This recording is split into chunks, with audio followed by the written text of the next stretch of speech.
Ngayon, ating pag-aralan ang kalkulasyon ng 2 decimals times 2 decimals.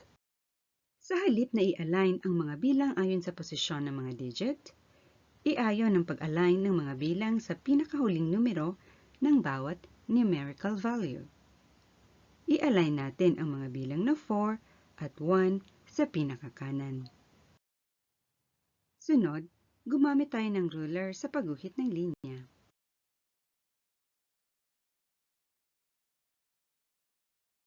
Sunod, tayo magkalkula. Ang 1 times 4 ay 4. Isulat natin ang 4 sa unang parisukat mula sa kanan. Ang 1 times 1 ay 1. Isulat naman natin ang 1 sa pangalawang parisukat mula sa kanan. Ang 1 times 3 ay 3. Isulat natin ang 3 sa pangatlong parisukat mula sa kanan. Ang 7 times 4 ay 28. Isulat natin ang umangat na bilang na 2 at isulat ito ng maliit sa bandang itaas ng pangatlong parisukat mula sa kanan. Isulat naman ang 8 sa pangalawang parisukat mula sa kanan. Ang 7 times 1 plus 2 ay 9. Guhitan ng diagonal na linya ang iniangat at isinulat na maliit na 2 sa pangatlong parisukat mula sa kanan. Isulat naman ang 9 sa pangatlong parisukat mula sa kanan. Ang 7 times 3 ay 21.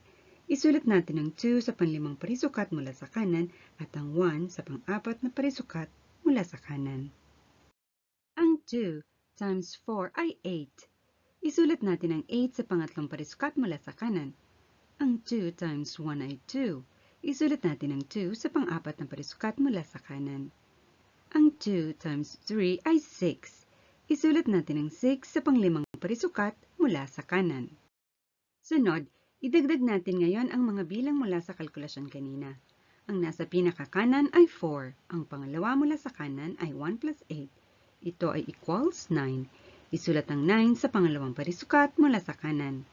Ang pangatlong parisukat mula sa kanan ay 3 plus 9 plus 8. Ito ay equals 20.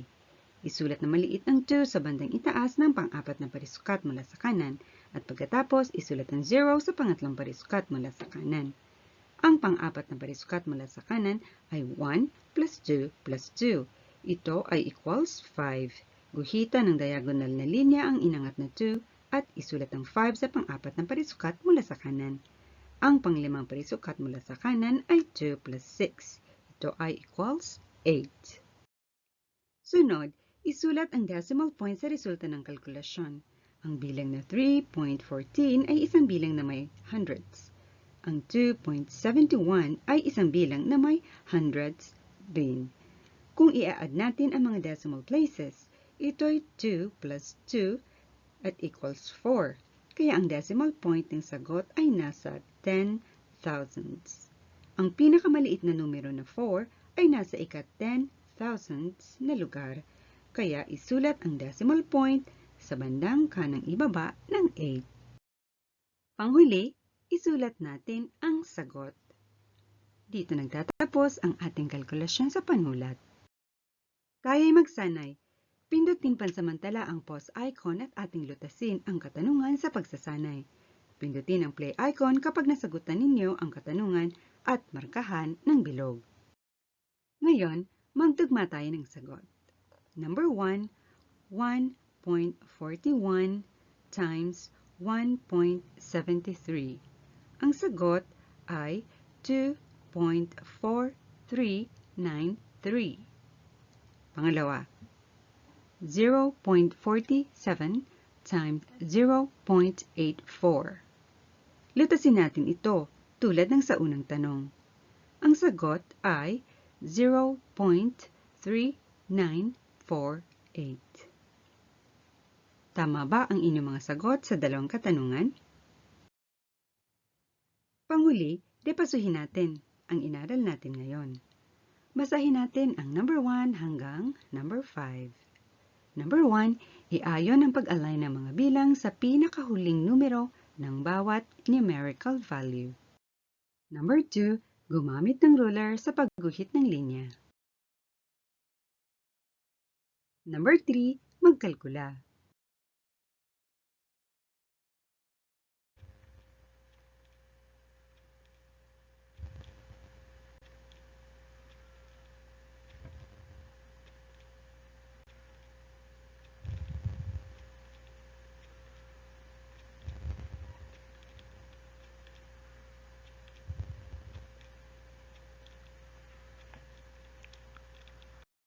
Number 4, isulat ang decimal point ng sagot.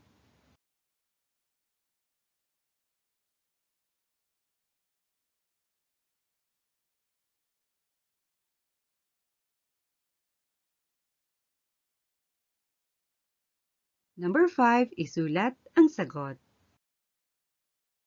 Ito ang katapusan ng ating pag-aaral sa araw na ito.